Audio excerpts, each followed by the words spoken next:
नमस्कार, वितर्क education hub में आपका एक बार फिर से स्वागत। आज के टॉपिक में भारतीय इतिहास के अंतर्गत जो अगला टॉपिक है वो है बौद्ध, जैन एवं इससे रिलेटेड जो भी साहित्य है उसके बारे में हम समझते हैं। तो आज हम बौद्ध और जैन का डिटेल नहीं समझेंगे, सिर्फ इसके बारे में जो इसका साहित्य है उसके बारे में समझते हैं थोड़ा बहुत। तो ईसा पूर्व 6ठी सदी के उत्तरार्ध में यानी 6ठी सदी के बाद गंगा के मैदान में बहुत सारे धार्मिक संप्रदायों का उदय हुआ था।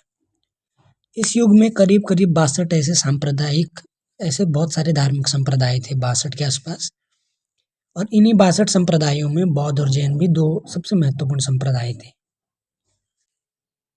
जातक जो है बौद्ध के पुनर्जन्म की वर्णन की कहानियां है, यानी जातक शब्द का मतलब होता है बुद्ध के जीवन से संबंधित या उनके पुनर्जन्म से संबंधित जो भी कहानियां है, जिसमें बुद्ध को अलग अलग चरित्रों में दिखाया जाता है कि कभी बुद्ध ये थे, कभी बुद्ध वो थे। तो ये कहानियां हैं बुद्ध के जीवन से पहले की। आगे देखिए, हीनयान का प्रमुख ग्रंथ कथा वस्तु है, जिसमें महात्मा बुद्ध का जीवन चरित्र अनेक कथानकों के साथ वर्णित किया गया। यानी कथा वस्तु जो ग्रंथ ये हीनयान नामक बौद्ध संप्रदाय से संबंधित है। आगे जैन साहित्य को आगम कहा जाता है।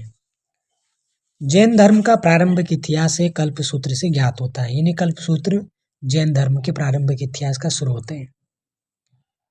आगे देखिए तो जैन ग्रंथ भगवती सूत्र में महावीर के जीवन कृत्यों तथा समकालिकों के साथ उनके संबंधों का विवरण मिलता है। तो भगवती सूत्र भी जैन ग्रंथ है, कल्प सूत्र भी जैन ग्रंथ है।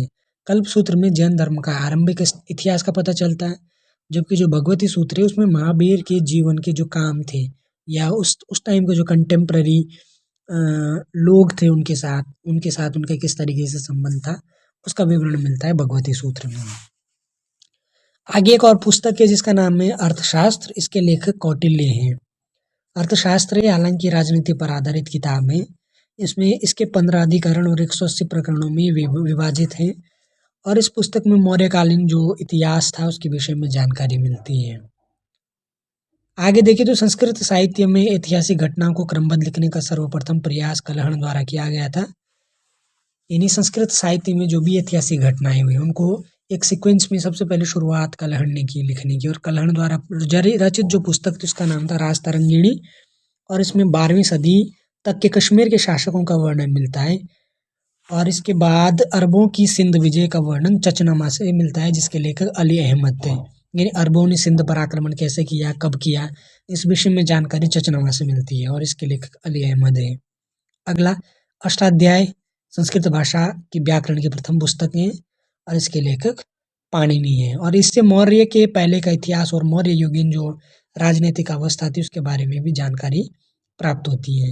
अगला है लिपि यानी स्क्रिप्ट। इस शब्द का पहली बार उल्लेख मिलता है अष्टाध्यायी में। अष्टाध्याय वही जो पाणिनि की पहली व्याकरण की पुस्तक थी, उसी में लिपि शब्द का पहली बार उल्लेख मिलता है। आगे चलते हैं, कात्यायन की जो गार्गी संहिता है वो एक ज्योतिष पर आधारित ग्रंथ है और इसमें भारत पर होने वाले जो इंडो यवन जो आक्रमण हुए उसके विषय में जानकारी मिलती है। आगे देखिए, पतंजलि पुष्यमित्र शुंग के पुरोहित थे। इन्हीं शुंग वंश के जो शासक थे पुष्यमित्र शुंग, उनके पुरोहित थे पतंजलि, और इनके महाभाष्य से शुंगों के इतिहास का पता चलता है। अगला टॉपिक है विदेशी यात्रियों से मिलने वाली प्रमुख जानकारियां क्या क्या है। तो सबसे पहले विदेशी यात्री यूनानी और रोमन लेखकों को देखते हैं। इसमें पहला नाम है टीसीएस। ये ईरान का एक राजवैद्य था। ईरान और यूनानी और रोमन के बारे में जो लेखक थे उन्होंने उस टाइम के भारत के बारे में क्या क्या जानकारियां दी। उसमें पहला नाम है टीसीएस का। ये ईरान का राजवैद्य था। भारत के संबंध में इसका विवरण आश्चर्यजनक कहानियां और कैसे कैसे परिवर्तन हुए उनके कारण अविश्वसनीय है। दूसरा नाम है हेरोडोटस। इसको इतिहास का पिता भी कहते हैं।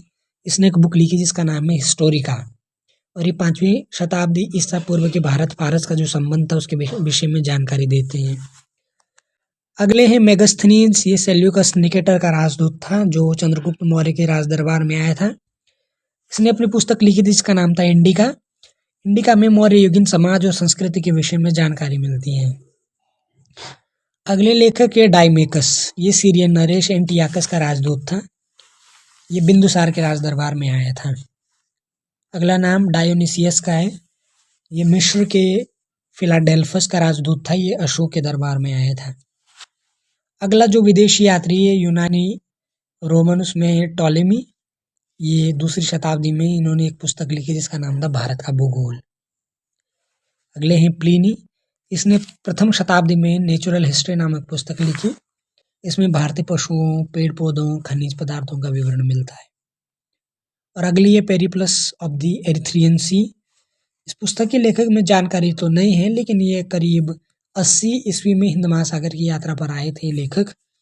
और इसने इस समय के भारत के जो बंदरगाह है और व्यापारिक मार्ग है उनके विषय में जानकारी दी थी। यानी अगर कभी प्रश्न आए कि भारत के बंदरगाहों और व्यापारिक मार्गों के बारे में सबसे पहले जानकारी किसमें मिलती है, तो वो मिलती है पेरिप्लस ऑफ द एरिथ्रियन सी में। आगे देखिए तो कुछ चीनी लेखक और उनके विवरणों को देखते हैं। पहले थे फायान, ये चीनी यात्री गुप्त नरेश चंद्रगुप्त द्वितीय के दरबार में आया था और इसने अपने विवरण में मध्य प्रदेश के समाज और उसकी संस्कृति के बारे में अपना विवरण दिया। दूसरा था संयुगन, ये 518 ईस्वी में भारत आया और इसने अपने 3 वर्ष की यात्रा में बौद्ध धर्म की जो भी प्राप्तियां थी उन सबको कलेक्ट किया। एक और यात्री, उनका नाम वेन्सांग, ये हर्षवर्धन के शासनकाल में भारत आया था और सबसे पहले भारतीय राज्य कपिशा पहुंचा। 15 वर्ष में भारत में रहकर इसने करीब 645 ईस्वी के आसपास ये चीन लौटा और ये नालंदा विश्वविद्यालय में अध्ययन करने और बौद्ध धर्म ग्रंथों को एकत्र करने के लिए भारत आया था। वेन्सांग ने नालंदा विश्वविद्यालय में अध्ययन किया और हर्षकालीन समाज, धर्म और राजनीति के बारे में भी वर्णन किया। इसके अनुसार सिंध का राजा शूद्र था। वेन्सांग के अध्ययन के समय जो नालंदा विश्वविद्यालय के कुलपति थे वो थे आचार्य शीलभद्र। इन्हें कभी प्रश्न आए कि जब वेन्सांग नालंदा विश्वविद्यालय में अध्ययन करने आए तो या अध्ययन कर रहे थे, समूह के कुलपति कौन थे, तो वो थे आचार्य शीलभद्र। अगले यात्री है इत्सिंग, ये 7वीं शताब्दी के अंत में भारत आए थे और अपने विवरण में नालंदा और विक्रमशिला विश्वविद्यालयों का वर्णन इन्होंने किया था। आगे चलते हैं अरबी लेखकों के बारे में। तो पहले थे अल-बरूनी, ये महमूद गजनवी के साथ भारत आया और ख्वारिज्म या खीव के निवासी थे जो कि आज का तुर्कमेनिस्तान है। इन्होंने अरबी भाषा में अपनी एक रचना लिखी जिसका नाम था किताब उल हिंद या तहकीकात-ए-हिंद, जिसका हिंदी में मतलब होता है भारत की खोज, जो कि आज भी इतिहासकारों के लिए एक महत्वपूर्ण स्रोत है तब के इतिहास का। दूसरे इतिहासकार अरबी थे इब्न बतूता, इनके द्वारा अरबी भाषा में रहला लिखा गया था। 14वीं शताब्दी में भारतीय उपमहाद्वीप के सामाजिक और सांस्कृतिक जीवन के विषय में इन्होंने बहुत ठीक ठाक जानकारी एकत्र करी थी। 1333 ईस्वी में दिल्ली पहुंचे और इनकी विद्वता से प्रभावित होकर उस समय के जो सुल्तान थे मोहम्मद बिन तुगलक, इन्होंने इसको दिल्ली का काजी या न्यायाधीश नियुक्त कर दिया था। 2 अन्य लेखकों की बात करें तो पहले हैं तारानाथ, ये तिब्बती विद्वान थे।